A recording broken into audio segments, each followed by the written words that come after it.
What I do is inconsequential. Why I do what I do is I get to shorten people's journeys every day. What I love about our hospitality industry is that it's our mission to make people feel cared for while on their journeys. Together, we'll explore what hospitality means in the built environment, in business, and in our daily lives. I'm Dan Ryan, and this is Defining Hospitality. Today's guest leads the charge of finding new ways to build and design sustainably. He's responsible for the first zero emissions and passive house certified hotel in the United States, which is also the first LEED Platinum hotel in the US since 2015. It's called the Hotel Marcel, a tapestry collection by Hilton, and it's located just up the road in New Haven, Connecticut. He believes that ultimately buildings should be designed to serve their users. He's the president at Becker Becker Associates, an integrated architecture and development company based just down the other road in Westport, Connecticut. Ladies and gentlemen, Mr. Bruce Becker. Welcome, Bruce. It's good to be with you, Dan. So first, I would like to share a little embarrassing story about myself in doing my research with you. So Larry Traxler from Hilton connected us.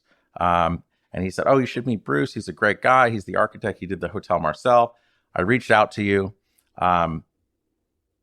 We both met up in New Haven at the Hotel Marcel, which is really awesome. And I know we'll talk a lot about that more.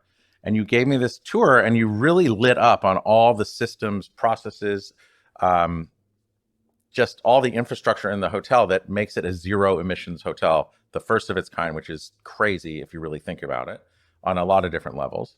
And after the whole thing, you were telling me how much money it saved and it increased the performance because you're not paying all the money to the electric company. It was meaningful savings and value add, especially when you factor in leverage. And I was like, oh, so, as the architect, did you also get to invest in the project as friends and family? And you're like, no, I'm the owner. I'm the developer. And I was like, oh my God, that was just foot in mouth, like poor form on my part. But it's a story I think I will tell forever. So thank you for letting me embarrass myself. Well, your excuse, because I actually identify as an architect first, and I only became a developer and an owner just because I aspired to do things I couldn't find clients to let me do for them. So I started out probably for the first 20 years of my practice having a conventional architectural and planning firm working for nonprofit clients and REITs but I would have to really market myself to get the assignments that I wanted well. And there was always someone that had a bigger firm or was more experienced at that. And typically they wouldn't necessarily be interested in the sort of things I wanted to take on. So rather than developing an approach where I sort of created a practice to try to hone in on clients that had the same values as I had, I figured, why not just skip that process and take on the development role? I started doing consulting, but I did get an MBA when I was in graduate school, so I purposely equipped myself so that I could, over time, expand into that. But I do have the luxury, I guess, of being able to make a few more decisions, not just aesthetic and design decisions, but more. And we'll get into those decisions because that whole project that you've done up there and just how unique it was and what an opportunity. I don't know how many regular developers would have done it or like standard. And in order for you to you had this really incredible vision and you had to execute it kind of on your own terms. But I want to get into that. But first, as it is a hotel and it is I think a market changing and industry changing hotel for our hospitality industry. I need to ask you first, how do you define hospitality? I define it perhaps more broadly than most people because we have a motto for Hotel Marcel, which is hospitality for the planet. The idea being you can't really have genuine hospitality and be treating the atmosphere as an open sewer. You have to have a holistic approach to taking care of people and their things and their environment and their planet, and to be really generous with hospitality.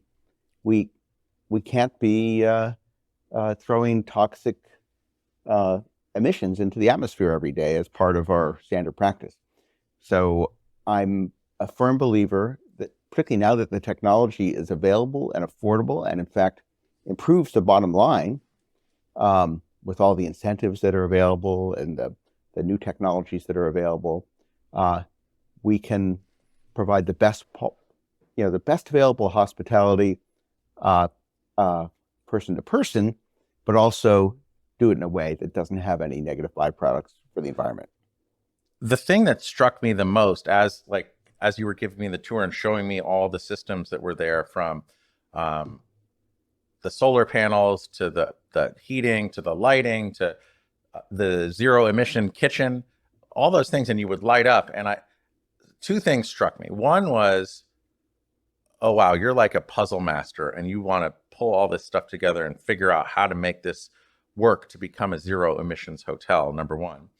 But the other thing that struck me is that all of this stuff, all of this technology, it's already here. It's not like you were creating new systems.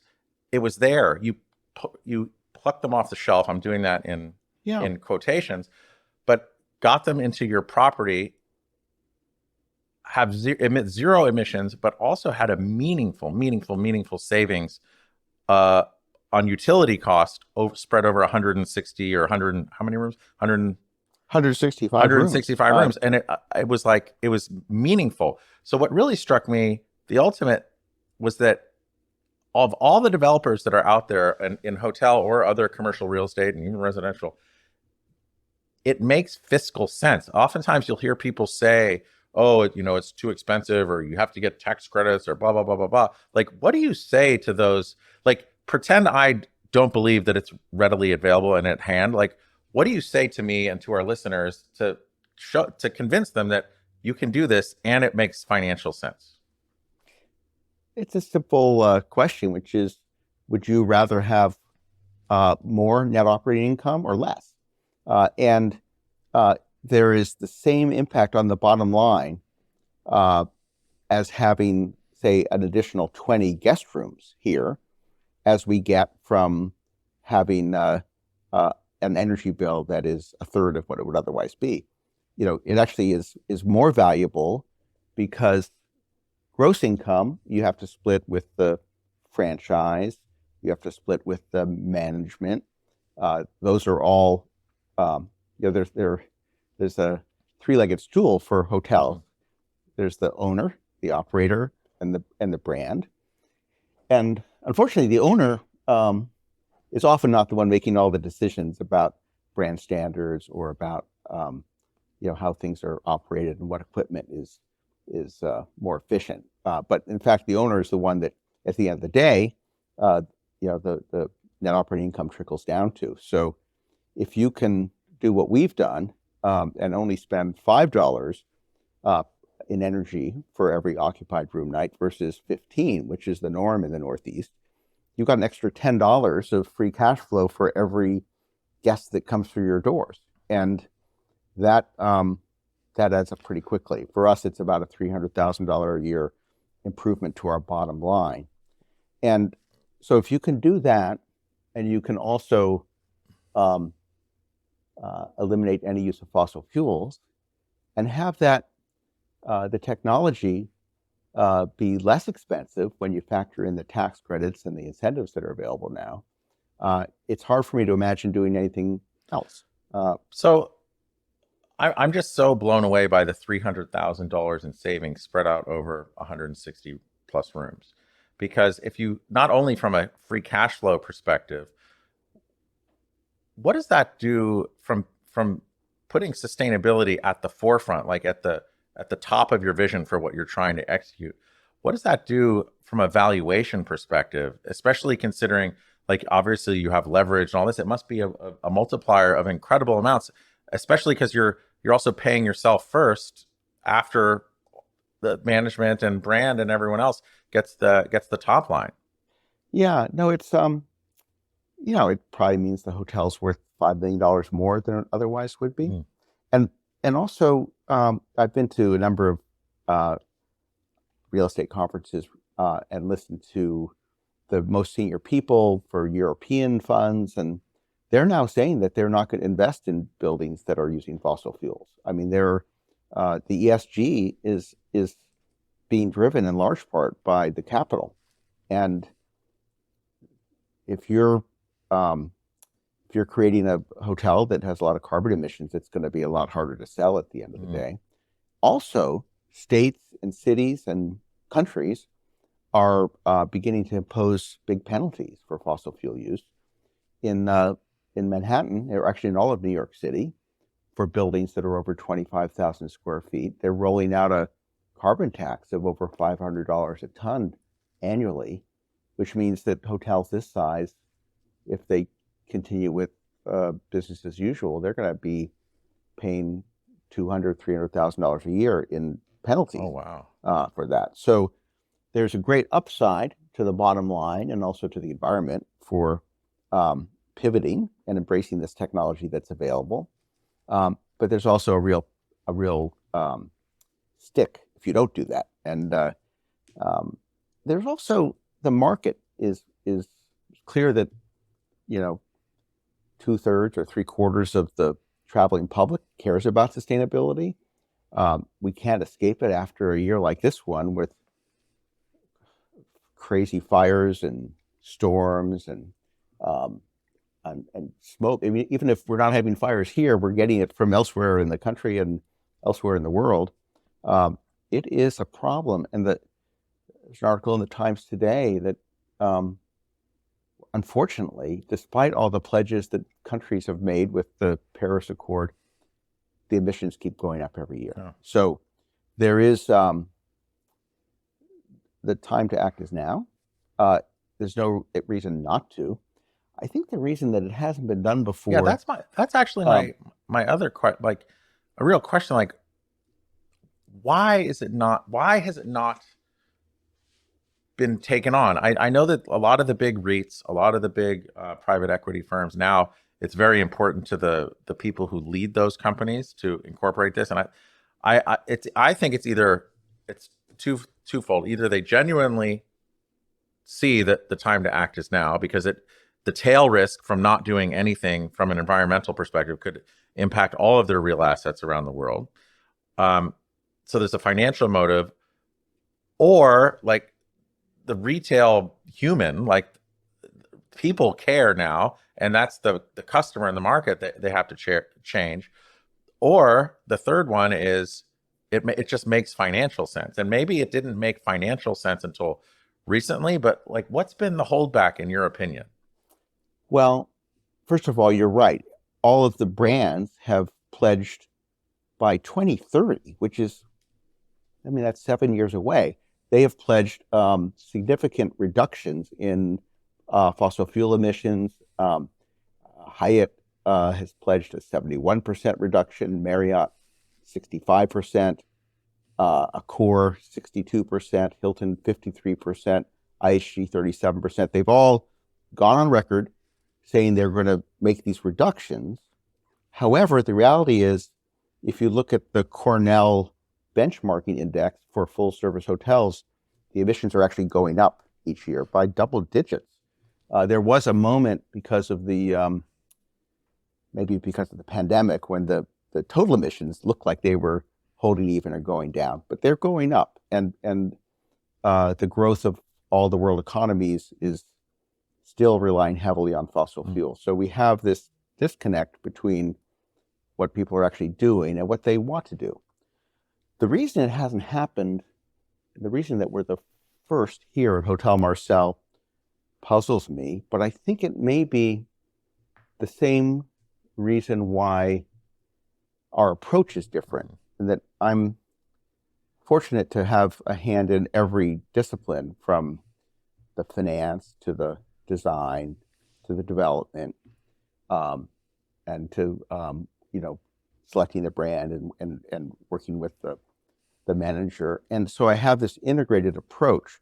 It's really if you ask a typical development team, who's in charge of making sure you don't use fossil fuels, no one would raise their hand, because they're all going to look to the person not to their right or their left and think, well, no one gave me this assignment, So it's just a role that no one has had yet. Now the brands have made pledges, but they don't really control which engineer gets hired and what they're told to do. The hospitality industry is, in many ways, it's so complicated and so hard to just open a hotel that is on budget, on schedule, and can pay the mortgage, that I think there's a tendency to just repeat successful models, which is the whole basis for the hard branded hotels. You have a recipe that works, so you repeat it and you expect the same results. But if you're going to overlay all the thousands of decisions that get made and add one more criteria, I mean, everyone wants to make hotels as beautiful as possible. They obviously want to have a balanced operating budget and a balanced development budget. But apparently we're the first development team that has said, in addition to everything else we have to do, we're just not going to use fossil fuels. Once you make that decision, everything else falls into place. It's actually quite effortless. It's the same amount of effort as buying an electric car versus a gas car. You just make a different consumer choice, but you really only have to do that about 15 times. When you buy your kitchen equipment, when you buy your laundry equipment, when you buy your hotel shuttle vehicle. And it used not to be possible to do that for domestic hot water systems, but now they're really good, highly efficient air source heat pumps for making lots of hot water for commercial buildings. So it's all available. So I have a question. If I had the CEO of every large private equity company sitting in front of you who has a sizable commercial real estate portfolio, and the head of every large commercial real estate REIT sitting in front of you, and you had a magic wand and to give them and say, hey, this magic wand, or it's really your advice is the magic wand, but like, what's the first step that they could take? I always like that saying, like what's the best way to, or the only way to really eat an elephant is one bite at a time. What's the most meaningful first bite you could tell all of those stakeholders and shareholders to take when thinking about having a zero emissions property? Well, the good news is that all the major hotel brands have been measuring their emissions and their energy use for some as long as a decade. Mm-hmm. So the data is already there. It's aggregated now, though. I think Marriott is starting for some hotels to disclose it on their marketing websites, which is great. The city of New York actually requires public disclosure of that data. Mm-hmm. The first step is just measuring things. Once you measure it, then you can manage it. And it's pretty easy to, I think if someone's going to buy a property or invest in a property, ask what the energy use intensity is. Ask what the fossil fuel emissions are. They're easy to calculate. And then look where they come from. It may be that for a hotel that doesn't have a on-site laundry, it's their hot water system that is producing half of their carbon emissions. And you just replace it with, Mitsubishi has this great new Heat 2.0 air source heat pump system that uses CO2 as the refrigerant. It's maybe a couple $100,000 of investment, but overnight those carbon emissions just go away. You don't have to buy offsets for them. It may be for a different property, it's the commercial laundry that is the low-hanging fruit. It might be the kitchen. It's interesting how easy it has been to have a really great restaurant. We have at Hotel Marcel, Chef Megan runs the team in the kitchen for our BLDG restaurant, and it's consistently one of the best meals that you'll find certainly in a hotel in the state of Connecticut, if not in any restaurant. I mean, it's innovative. There's no compromise made. It's like anyone who's used induction cooking for their own home. Well, it takes getting used to, but there's no, it actually allows you to do things faster and more cleanly and with a better indoor air quality than you would have otherwise. So that one actually, because we started off in there, you took me into the kitchen, and then I was amazed. Induction ovens and stoves have been there forever. Induction stoves have been there forever, and I'm like, well, why hasn't that taken off? Because you always see these kitchens with the burners and everything else. Why hasn't that taken off? But then I that thought was in my mind, and then you brought me upstairs to show me the lighting system, the heating cooling system. We went up on the roof and looked at the solar panels, and then I realized from the battery technology to the Cat 5 lighting to I didn't see the laundry actually, but from everything else, these are all parts and pieces that are on the shelf now. So aside from like the measuring first, like if you can't measure, I think you said if you measure it, you can manage it, right? So measure, Yep. But let's say everyone's measuring it. It's all there. What's the next bite you would take? Yeah, well, certainly anything that is reaching at the end of its useful life. I mean, the hotels do replace stuff more frequently than any other building type. So, I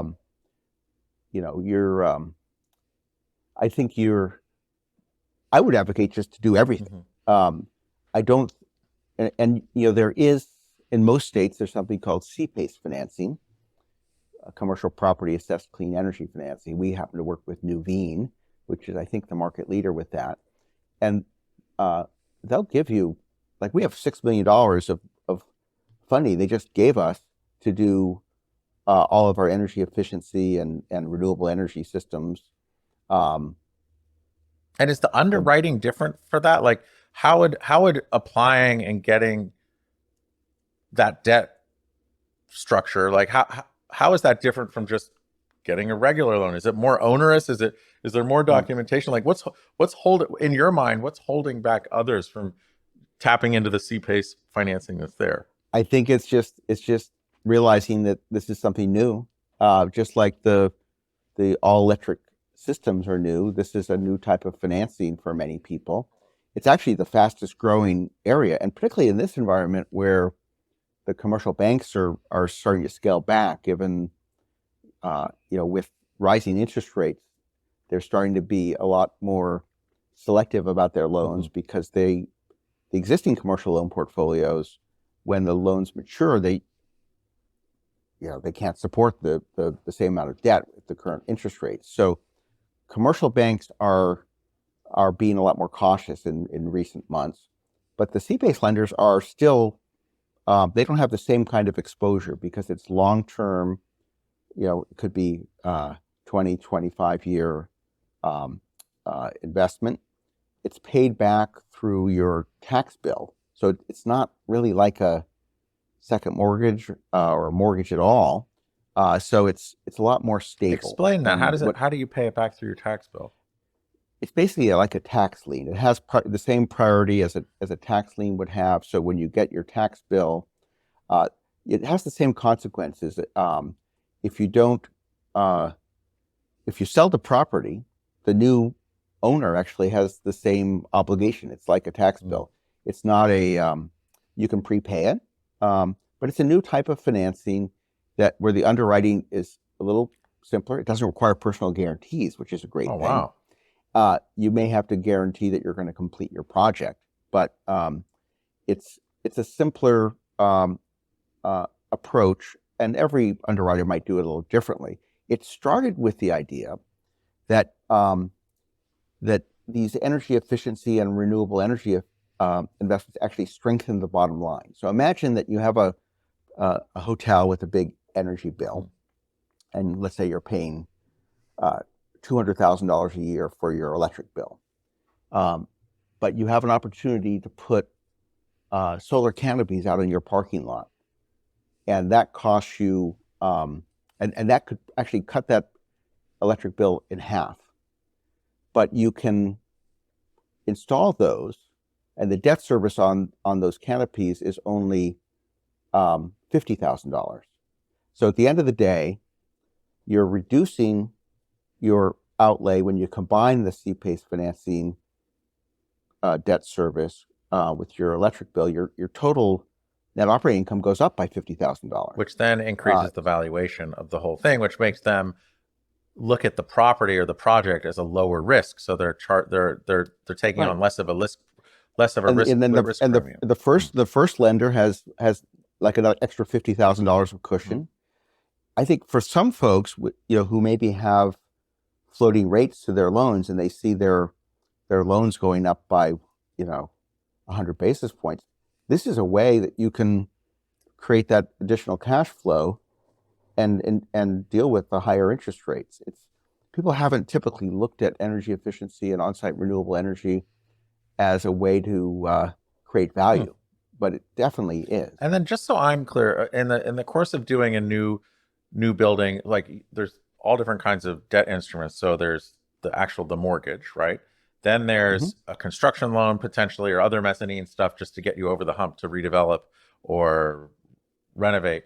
But then the CPACE stuff is for the systems within the building. It's for the whole property as a whole. Oh, really? So it's recorded against the deed of the property, and its repayment is similar to the obligation to pay the taxes. It can't be foreclosed on. I mean, they can only collect 1 year's worth at a time. So, and it's a tool that I think has been used actually to help create some a little more cash for projects. But it ultimately it answers the question of, if someone says they can't afford it, they don't have the capital to do it. It's a ready source, and when you tap it and you make these improvements, you actually end up with more money at that end of the day, even after the debt service is accounted for, if you're investing in things that reduce your energy costs. And if you can reduce your energy bill by a couple $100,000 a year, and you can do that by borrowing, say, $1 million, that's a pretty smart investment. It's the biggest return on capital you can make in a project. Yeah. So to me, that seems like a layup, no-brainer. And it sounds to me like you were saying, Nuveen, they have the capital, but so so in your mind, like, what's the hang up in trying to get these going? I think it's a mindset. I think it's a mindset where, and it's the same problem that as designers we encounter when we try to make budgets work, which is, and we did it with our own art budget. We've got a great art collection here, but we started out wanting to spend twice as much on it. So you'd usually, the thing about art is, at least in the short term, it doesn't create a return on investment that helps you cover your mortgage. But energy and efficiency investments and on-site renewables do. But unfortunately, people don't normally think about, when they're in a trying to close a budget gap, they're usually just cutting everything and figuring out what they can cut and still open their hotel. Whereas sometimes by spending a little more money and bringing in addition to the CPACE financing, the utilities are providing incentives to do this. We had a $400,000 grant from United Illuminating for doing all the stuff that we did. NYSERDA, for all of New York State, has some great incentive programs where they will pay for this stuff. And there's also the IRA, the new tax incentives, which started a 30% tax credit for things like batteries and solar and even geothermal systems. And then, so I think when you look at all those things together, and also in some communities, that tax credit can go up to 70%, depending on whether you're in a certain zip code that is targeted as a low-income community or an environmental justice community. There's a whole host of things that can actually create more incentives in certain communities. So let me ask a question. So in doing all that and having someone accountable for that, like if you imagine your team, we were recently, you and I went to the Radical Innovation event at the New Museum in Manhattan, and you've always kind of done things yourself. And I remember in talking to you, I just remember seeing you seemed almost like awestruck, like I can't believe how many people there are to help build a hotel, from construction managers, project managers, designers, procurement, and you like you did. I mean, you did have a lot of those people on your team, Laura and Dieter, for instance, who I love. Yeah, yeah. We have some great. I mean, we have a very small firm. I mean, we've done some of the larger projects in Connecticut, but we don't do it by having lots and lots of people on our payroll. We do it by finding the best, most talented people out there. And Dutch East Design, our branding firm and interior design firm, that's the best example of that, where you have really thoughtful people, talented, who share your mission and share your values.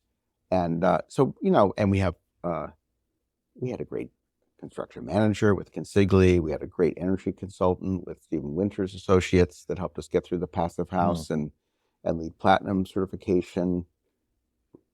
But the list is there's dozens of folks, but we do have a very small firm ourselves. The advantage of that is there's not like 10 people managing the project. Right. And I think when you have more than a couple people involved in, and you start to divide up the decision-making between disciplines, you lose the ability to have that integrated vision. The brands, the operators, they all have a hand in it too. And they all have hard and fast requirements. Did Hilton give you any incentives to be zero emission, to like really help you commit to that? I think the thing that they have done the most has been to help share our story with the world. Obviously, they're very proud of our being part of the Hilton family, and it's a project that is prominently talked about in their ESG reports. But at least, and I think the brands are all beginning to find ways to try to replicate this. But we did not have anyone at the brand say, you got to do this, or please do this. It's more, this is part of their mission. We selected the Tapestry collection because it actually gave us the flexibility to do things that were unique. It wasn't a set formula that we had to fill. Half the story about Hotel Marcel is its unique energy story. The other half is about its design story as a building that was originally designed by Marcel Breuer, who, was such an important designer with his roots at the Bauhaus and his role as an educator at Harvard, and then his legacy as a furniture designer and designer, really cool. Yeah, I mean, brutalist buildings and cool modern houses. The building is stunning. It's really it's a monument, really, there off I-95. Yeah, it's funny. We were lucky that Paul Goldberger came for a tour and gave a little talk last night to the AIA fellows here, and he had a wonderful message, which is that sometimes there are these buildings that you see that people have given up hope on, and Hotel Marcel was formerly the Pirelli building, and it was voted twice as the ugliest building in Connecticut because it is sort of, when the lights are off, it's this hulking concrete mass. It has this cool concrete cube that sort of hovers in the air. But it was conceived by Mayor Dick Lee and Armstrong Rubber Company as sort of a beacon of progress and hope and investment. But it sat vacant for 20 years and became a symbol of decline and hopelessness. And so the other part of the story of Hotel Marcel is sort of this rebirth of a architectural landmark and embracing that Bauhaus legacy and the design principles of the Bauhaus, less is more, and having the idea that you can have really wonderful, comfortable hospitality offered in a in a brewless Yeah. building. That was sort of a challenge that Dieter and Laura and William helped us unravel and address. And together with my wife Kramer, who worked very closely with them and put the art collection together. I think it's a brewless building can be a really warm, welcoming building, and also it can be welcoming for the planet too. These things are not mutually exclusive, and I think while the design philosophy might be less is more, it's less distraction, less energy, less carbon pollution, and just keeping some of those principles front and center as you make each of the thousands of decisions you have to make as you launch a project. Well, I know you said less is more a handful of times in the past couple of minutes, but I think you can also flip it over in the sense that not only would the savings that you found in your electric bill or your utility bills, right? You found less there, right? But it was also the equivalent of adding 20 guest rooms to a 165 room hotel. The other thing that I learned from you, which I thought was really interesting for all the other developers out there listening, the top floor was more of a mechanical spot, a mechanical area. It was a mechanical penthouse, and it was originally for I don't know if your guests are going to be able to see a visual of the building, but it's a bifurcated building. There's 4 floors, which were originally offices, that hang above a 2-story gap, and the building was built like a bridge up on the 9th floor above what was previously all the occupied space. There's a 16-foot high truss that allows this large mass to hover in midair. And up until we bought the building, that was a windowless floor that just housed the trusses and the elevator equipment. And so one of the things, this is my first hotel, Hotel Marcel. My background professionally has been in mixed-use projects and affordable housing, mixed income housing, supportive housing. I realized that, it's an entirely different game when it comes to hotels, that they're operating businesses and it's sort of like the difference between, checkers and chess. So I took a 6-class certificate program at the Cornell Hotel School just to learn the fundamentals. And one of the things I picked up along the way is if you're going to have a hotel with over 100 rooms, it's really important to have meeting rooms to fill those rooms. That's where I wanted to go with it. And I think what's interesting about hotels is the hotel is not just a business. It's actually many businesses within one business. There's a lot of different revenue channels there. And what was really cool about what you shared with me with the meeting spaces is not only did you clear out a lot of the mechanical stuff and create these really cool meeting rooms within the greater New Haven area, where there's healthcare, insurance, Yale University, all these other bits of industry. They are, from what I understood, you didn't say it this way, but they're kind of falling all over themselves to book the spaces with you because they have these mandates to book hospitality events or meeting spaces in zero emissions locations. And you basically gave them a solution to that. So they're winning because they get to help out whatever they're measuring. And you're winning because you got to take this pretty much empty floor and create a new business out of it. Yeah, we have 9,000 square feet of meeting space. We have some great spaces on the first floor. We have the sunken lounge, which was formerly a space that had a large computer room with a raised floor. We now took the space and created a wonderful lounge area there. It opens up to 2 rooms that can be combined. But the bulk of our meeting space is sort of this found space, which was previously windowless. We put full height glass walls in this courtyard that used to have a cooling tower in it.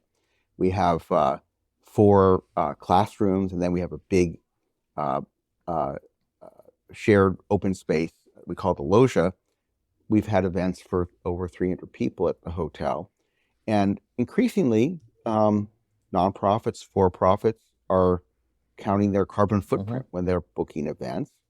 Yale has the premier, graduate school of the environment, and so this is where a lot of people who are setting corporate and governmental policy about carbon emissions are, and they all, and even Yale, to their credit, they list all the hotels in New Haven on their visitor homepage on their website, and they have a little asterisk next to Hotel Marcel, which says a zero emissions hotel. So we are, people are starting to ask, and this is right now it's the only option in the country that offers this. But I think there are rapidly more and more folks that are trying to do the same, and even individual travelers who are traveling for pleasure. The leisure market surveys show that they care deeply about this as well. I want to ask a question about that, and I'm going to tie it into this kind of idea of different channels of business, and because like a hotel is an operating real asset. If you were to take the $300,000 plus or minus that you're saving in your utilities, and also the found capital or the found cash flow that you have from creating this meeting space, because you got rid of all these cooling towers and things that you didn't need anymore. So you basically created a printing press. How much, if you look at the meeting space, the utility savings, and then also, like you said, the asterisks, those travelers where it's a choice and it means it's impactful to them and they want to stay there.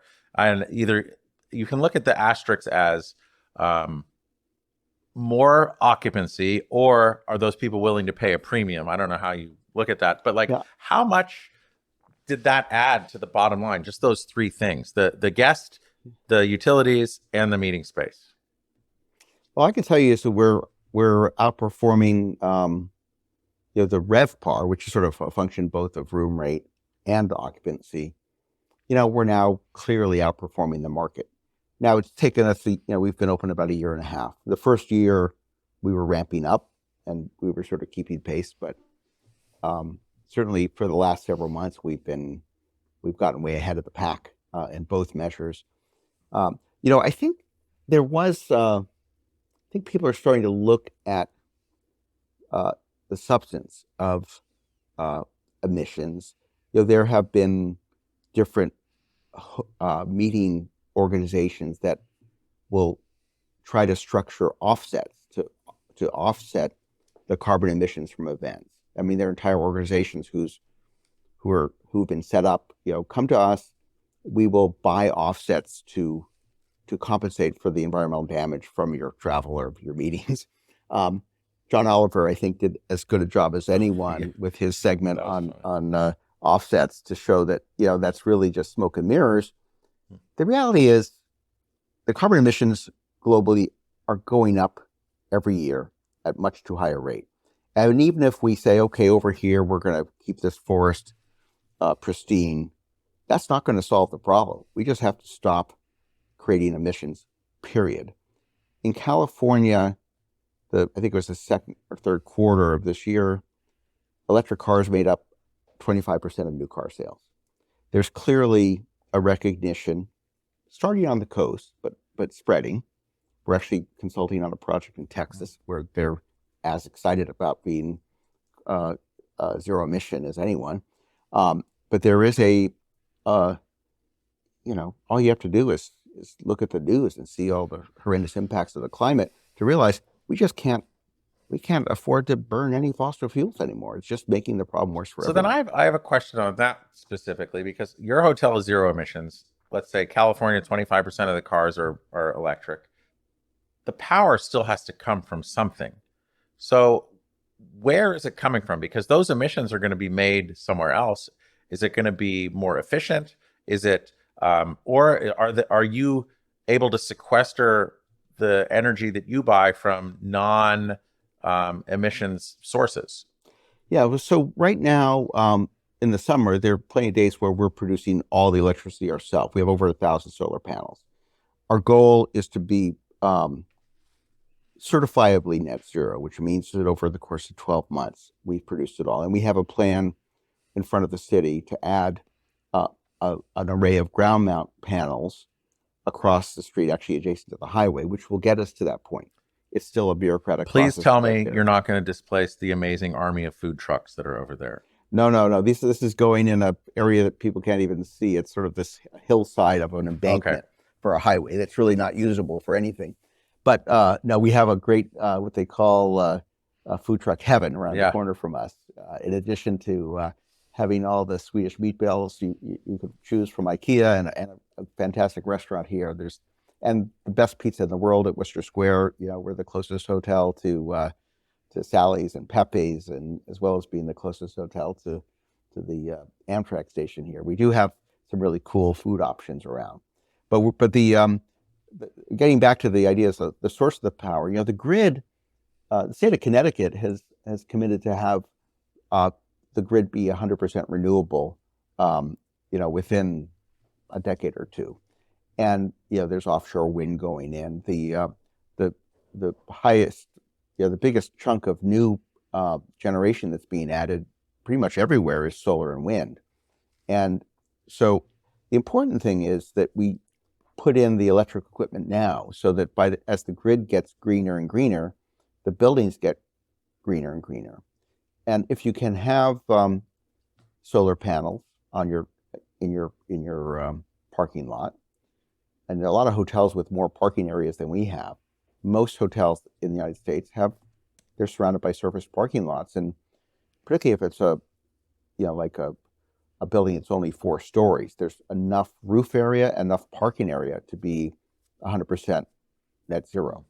So and the numbers, when you put in a solar canopy and you finance it with CPACE, you suddenly are, at least in the Northeast, you're changing your electric bill from being as high as 25 cents a kilowatt hour to maybe only 10 or 12 cents a kilowatt hour. So that in itself is a way to save money and also ensure that all the power flowing to your building is not from fossil fuel sources. But at least in Connecticut, and I think in New York and elsewhere, you can also just elect for the power you're getting from the grid to elect that it be 100% renewable.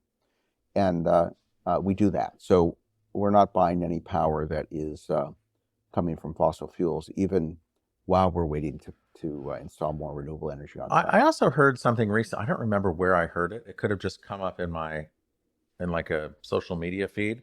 But someone had said, it might have been Elon Musk from Tesla, but he basically said, if you made 100-mile by 100-mile solar panel in the middle of the United States, which does, like when you fly over the United States, you're flying over 100 miles in a couple minutes. But it seems very achievable that could power the entire United States. Now, you need batteries and all this other stuff for nighttime and cloudy days and everything else. But it seems to me like all the energy we need, if we're facing this dire emergency, which I agree with, I'm not saying if we are, why not Occam's razor? Like, that seems like a simple solution, or like it doesn't make sense to me. Well, that's true visually, but the best thing is to have the power generated where it's being used. First of all, it's more valuable because if you're a hotel owner and you install it, you're immediately getting the direct benefit. If now some states have more onerous requirements and they don't let you put solar behind the meter, but many states do, certainly in the Northeast. And so that way you get a direct benefit. But and it's also, when you move electricity from one place to another, there's a efficiency cost there. I sort of came to this with an experiment I did on my historic house in Westport, where we bought an antique house that was really cool. It was a block from the beach, but it had an oil furnace and it had inefficient windows and had a gas stove. And so over a couple of years, we put in an induction stove. We put in 2 Tesla Powerwalls. We ended up putting 64 solar panels on the roof and replacing the gas or the oil furnace and hot water system with an all-electric heat pump system. And it was a great return on investment. We have neighbors who, when their these increasing number of power outages, they have their generators going on, they run out of fuel, or they asphyxiate them because there are health issues with that. How long did that investment for your home pay for itself? Take to pay for itself? I did an analysis. It was about a 5-year payback. It's like a 20% return on equity. I think people don't really do the numbers. Most people don't have extra change, but if they do, often they'll put it in the stock market or they'll buy a bond or mutual fund. But the money goes a lot further if you invest it in your own energy system. And it's also more predictable. I mean, the amount of power you get from a solar panel it's like a bond. Once you buy it, what you're going to get out of it, as opposed to the stock market. You might wake up in the morning and find that it's only worth 25% less than what it was the day before. So I have another stupid question. So let's say we're in this rising interest rate environment. A lot of, and I'll say hotel, but like all commercial real estate, it's coming time to refinance some loans. The rates are much higher, 3-4 times what they were historically.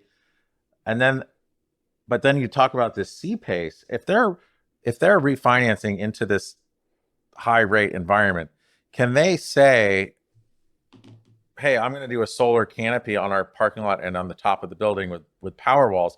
Can they refinance that whole loan into C-PACE to fund that and then improve their cash flow?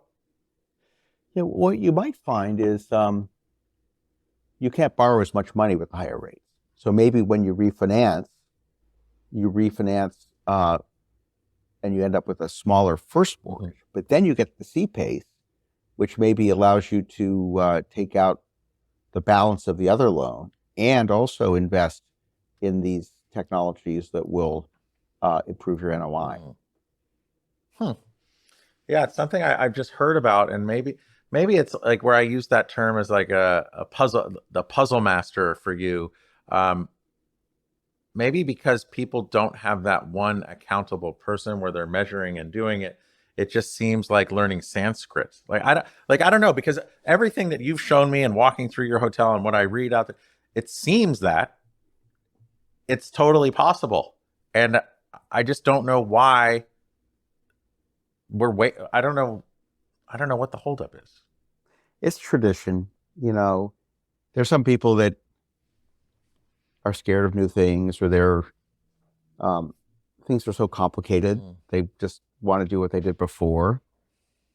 There's always going to be people that are hesitant about buying an electric car because they don't know it, or they love their car dealer. And although not a lot of people do, but there's always some reason maybe not to make the change that is logical. Part of it's emotion.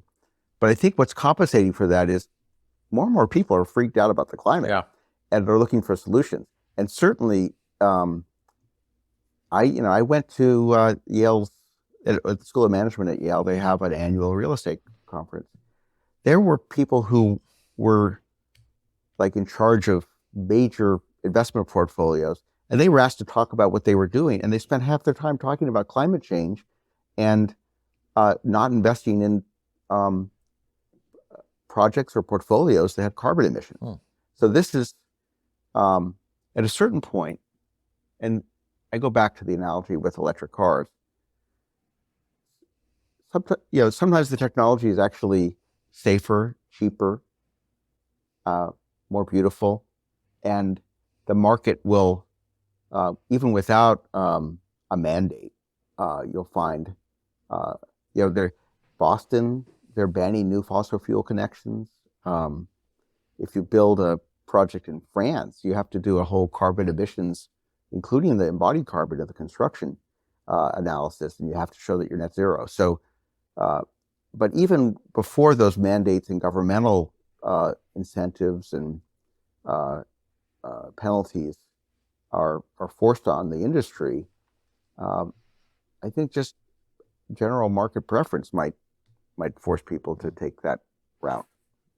I mean, that's that retail human, I think, right? It's like it's the consumer is really, and the consumer in a way has always been the tail, right, of the dog. And now I'm hopeful. I don't know if it's true. I don't know how to like prove this out, but I'm hopeful that that consumer, which was always the tail, is now wagging the dog. And I just don't know how to prove that. Also, Yeah. I also didn't realize that this was your first hotel. So one of the things that I love about this industry is how passionate everyone in hospitality is about hospitality. How did doing your first hotel change you for the better? Yeah. Well, because we didn't know any better. We thought, I mean, I've been used to doing LEED Platinum multifamily projects.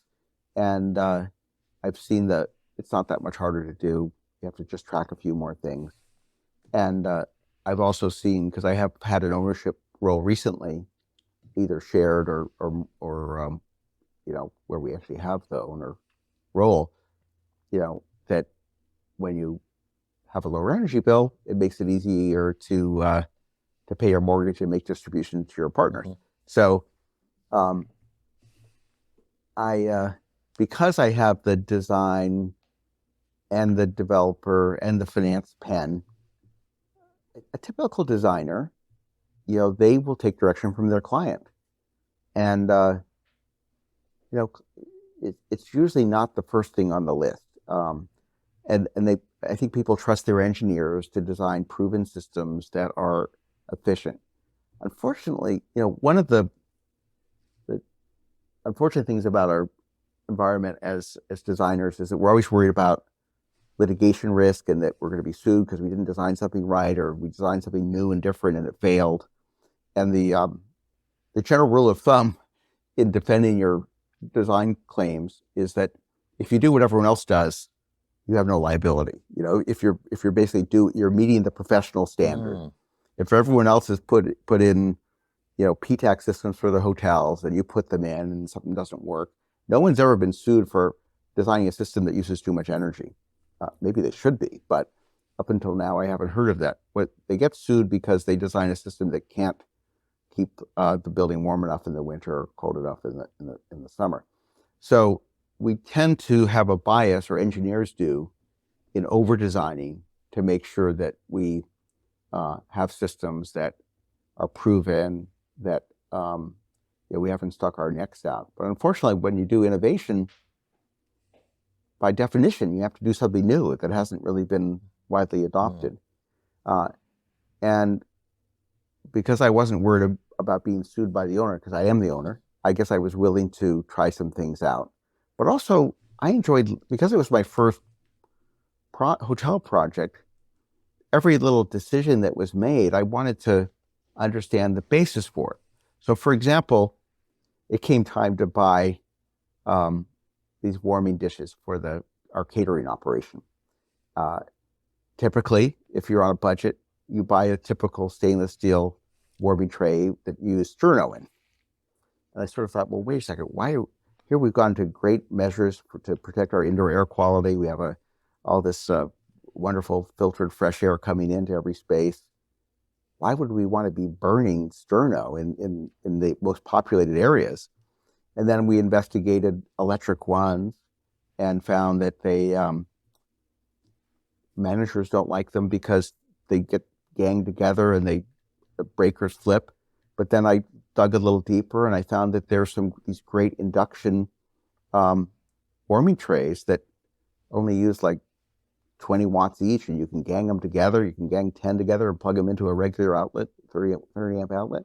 And so we bought those. They are a little bit more, but they pay for themselves in saved energy or sterno bills in about 6 months. So, because I sort of was in the decision-making path for every little purchase, we were able to sort of filter out everything that involved burning stuff, and then also look at the return on investment for everything that maybe cost a little bit more.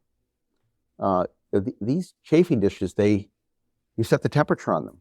And the conventional ones, you sort of turn it to like 1, 3, or 5, and more often than not, it ruins the food that's in them. So I think it's just this holistic look at everything that, and the fact that we hadn't ever made any of the decisions before and wanted to take a fresh look because it's only natural. Like if we did a second hotel, we would start by saying, let's do everything we did at Hotel Marcel, and then maybe see, is there anything else we should change? And that's a different process. So that's actually, and I know you've said this a couple times, but when I think about having the highest priority for a project, it's like a rock, right? It's a boulder, if you will. And then if you make decisions all around that, it's like a boulder rolling into a river. It blocks it, but then the water figures its way around the boulder eventually. So rather than take the whole idea of this just sustainability, to just approach a project with, look, we're going to be a zero emissions property. It helps make all these other decisions and all the cascading and compounding decisions.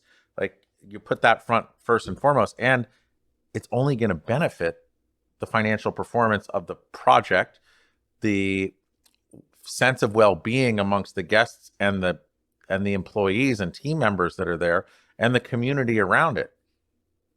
It doesn't sound like, to me, I was like, oh, that's so rainbows and unicorns, but it seems pretty simple.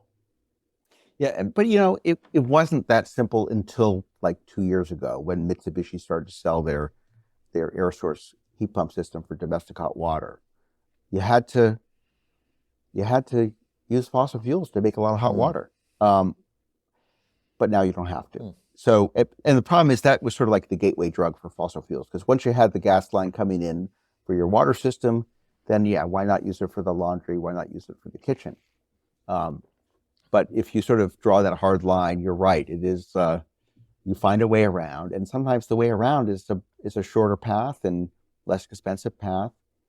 I actually like the term zero emission. I mean, people talk about net zero, but I actually think I've sort of gotten concerned about net. Yeah, because to me, net zero, as I'm learning about this, and you're always like, it's not a net zero hotel, it's a zero emissions hotel. And then I start thinking about it, I'm like, net zero means you're comparing or measuring with other factors outside and around. So in a way, it becomes like a shell game in a way, whereas you can create your own accountability and environment of measurement if you just say, look, this hotel is going to have zero emissions. It's the simplest standard. No one certifies it because it's just such a simple measure. We spent a year getting our passive house certification issued, with even longer with the LEED Platinum. We were able to declare the minute we opened that we were zero emission. It's a simple thing. I think you'll see it more and more. Everyone's now talking about all electric building, and that's easy too. If you don't have a gas line, one of the hotel brands, not Hilton, actually has a brand standard that you have to have a fossil fuel connection. I think they're revisiting that because once you have that, then you're not forced to look at these other options that are actually. But it could be I'm sure there's a brand out there where like plastic straws is really important to them, right? Where, okay, I appreciate the intention behind that, but those same brands could also say, okay, we're going to give our partners 5 years to cut the gas line. That actually, because in 5 years you have to, if like what you said earlier, hotels do preventative maintenance or replace systems more frequently than other forms of commercial real estate, there is this degradation that naturally happens and preventative maintenance that needs to go on. And maybe it's something as simple as saying, we want you to cut all gas lines going into a hotel. And you know what? We have an army full of people in our corporate headquarters. We're going to have a little pod of people that can help you navigate the C-PACE financing or other incentives that may exist around there. It sounds like it could be Dan, I think that's going to happen. We just recently got communication from Hilton that they partner with Tesla for the level 2 chargers. And there's a pilot program where they're going to make it really easy to put in EV chargers. Of course, that's the second half of our climate crisis, the two big contributors are buildings that architects and designers are responsible for making, and transportation. So we have to look at everything together. But the hotel companies are rolling this out. Both Hilton and Marriott have rolled out public level 2 EV charging systems where they pre-negotiate rates and make it easy for hotel owners. They are, I think they're always focused on their bottom line, and so they're always trying to grow the number of hotels that are under their umbrella, just to be, to try to create stockholder value. They're also keenly aware, though, that some of the big institutional investors are going to put an increasing priority on reducing emissions. So that is going to enter into it. So far, there is not a carrot or a stick. They're asking us to measure and report our energy use and fossil fuel use, so they at least have the data to work with.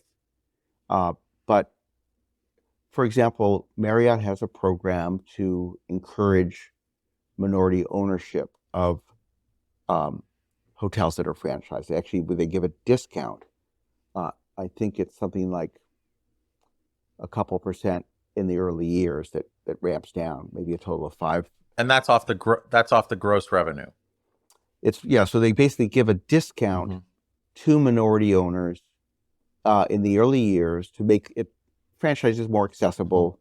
And obviously that's a great thing, to create a little more diversity of hotel owners, and have a greater cross-section of people own hotels. However, I think they could do something very similar to encourage zero-emission hotels.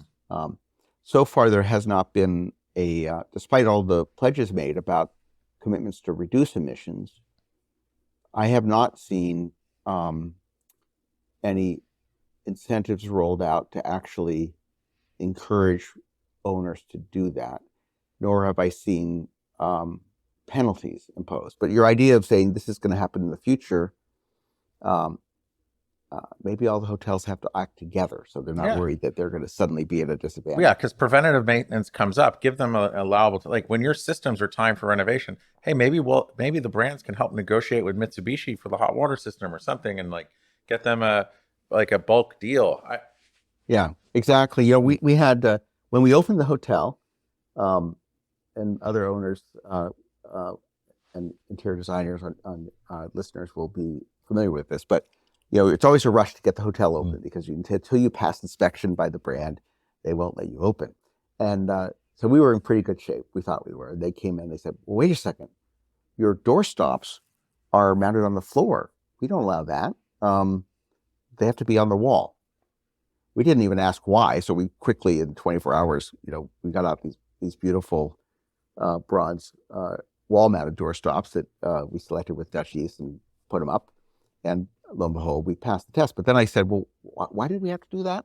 And apparently hotels have been sued more than a few times by hotel guests that break their toes in the middle of the night on a floor-mounted doorstop.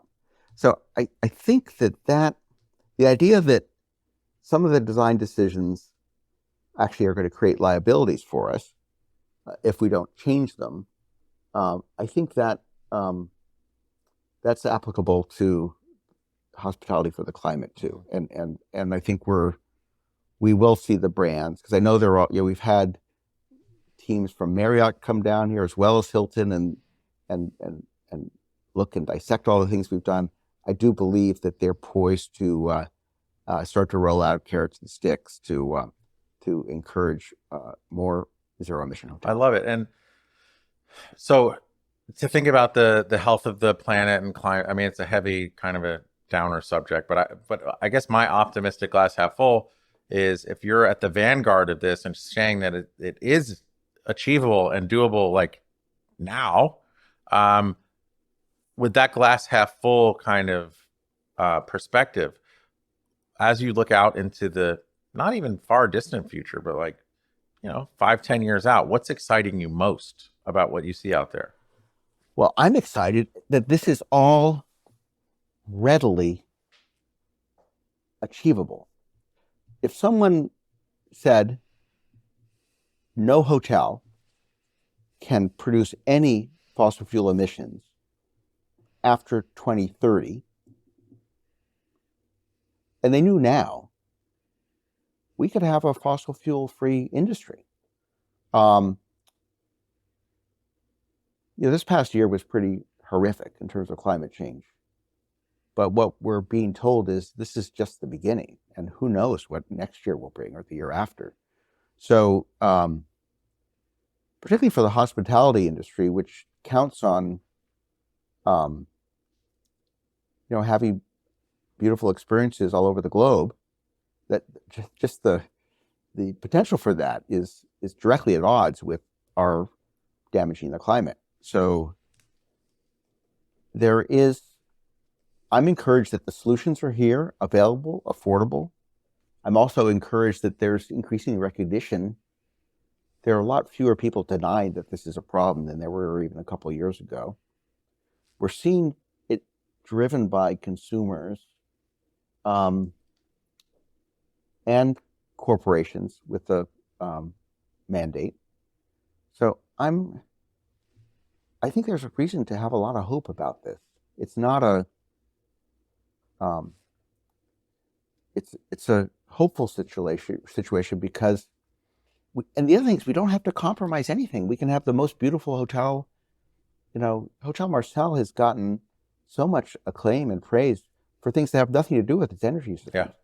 Because we have these passive house compliant windows, and I'm here up on the 8th floor in the former president's office of Armstrong Rubber Company. This is now this presidential suite. We're 200 feet from the highway. It's not just it's not just a highway. It's I-95 going from Miami up to Maine. And this one little stretch between Boston and New York is intense. And being in there, if you're on YouTube, being in this room, I could not hear the semis blasting past. Yeah, I'm looking at right now. I mean, there's just a stream of 4 lanes of traffic going both directions with tractor trailer trucks.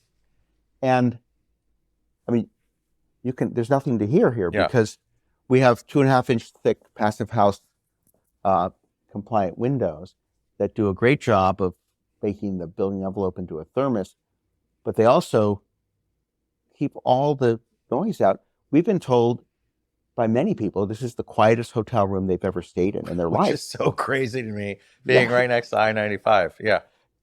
The thing that I'm hopeful about is that we actually have created a model here that people don't. I think there has been an attitude that, gee, if we're going to save energy, it's not going to be as comfortable. People are going to be a little bit warmer than they want to be, or a little bit colder than they want to be, or it's not going to be as hospitable an environment. But it's actually the opposite. We have, because the building uses so little energy, because it's so well insulated, we have much smaller equipment. We have these VRF heat pumps that are right at the door. They're not near your bed, but they also don't make any noise. The fan doesn't have to work very hard at all. In fact, you don't hear it. I mean, a lot of hotel rooms I've been at recently. Oh, with those P-tax and it's just annoying. I mean, some people actually bring sound machines in with them because they're just not used to having it so quiet. But the visual environment, the physical environment, it doesn't require any compromise. In fact, I think you take this holistic approach to hospitality, being gentle on the whole experience and the planet, and also the consequences and the planet, and it adds up to something that really is nourishing and relaxing. I also like just to build on that idea of the environment and the holistic approach from just guest, team, brand, planet. If you can really tailor a wonderful experience like what you're experiencing, this quiet, serene room that I see you in, and I've been there right next to I-95. It's all, and the number of people that stay there on an annual basis or have meetings, it's almost like your hotel is a force multiplier for future change. right? And the more that we can do that, it's that halo effect. It's the butterfly beating its wings off the coast of West Africa that turns into a hurricane, you know? I do think that this building is going to have a bigger impact than I thought. I mean, I don't only have the capacity to do one project every 4 years. I mean, I'm not, because I get so deeply involved. We did this, Kramer, my wife and I sort of conjured this up during the pandemic, and it was a 80-hour-a-week marathon to get it open, trying to dodge supply chain issues. And I think we were targeting to have it open by graduation of 2022. We only bought the property on New Year's Day of 2020. So it was a marathon to get through to the finish, but we really didn't sleep much or get much rest. So now I don't want to do that again, but I'm doing some consulting, but I'm also very involved in speaking and hosting events here for people that want to learn more about this secret sauce of being zero emission. But we also have environmental. We had a conference here just last week with the Conservation Law Foundation, which is a very active environmental group in the Northeast. We've worked with Save the Sound for receptions. We have multiple events with Yale, with the School of Environment, School of Architecture, School of Management, and a lot of folks coming from the outside. We had the home builders had their fall meeting here, and I talked to them about our technologies. And so it's actually even the apartment industry is learning from this project. A hotel is unique in that it's a public building.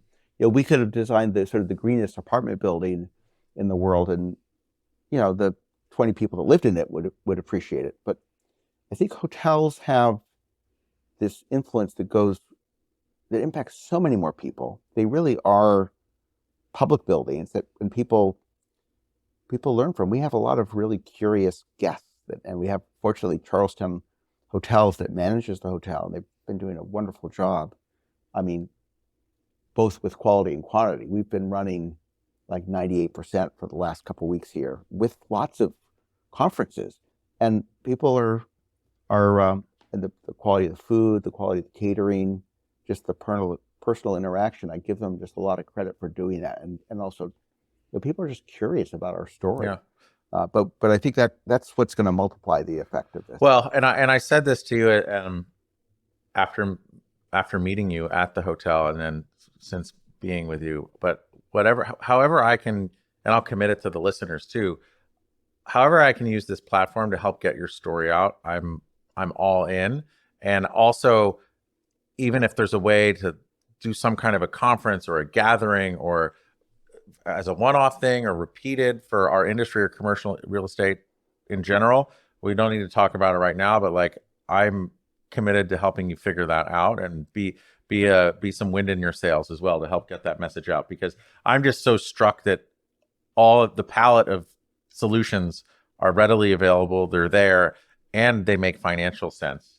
And with that, if people wanted to learn more, connect with you, or learn more about Hotel Marcel, how can they get in touch with you? What's a good way to do that?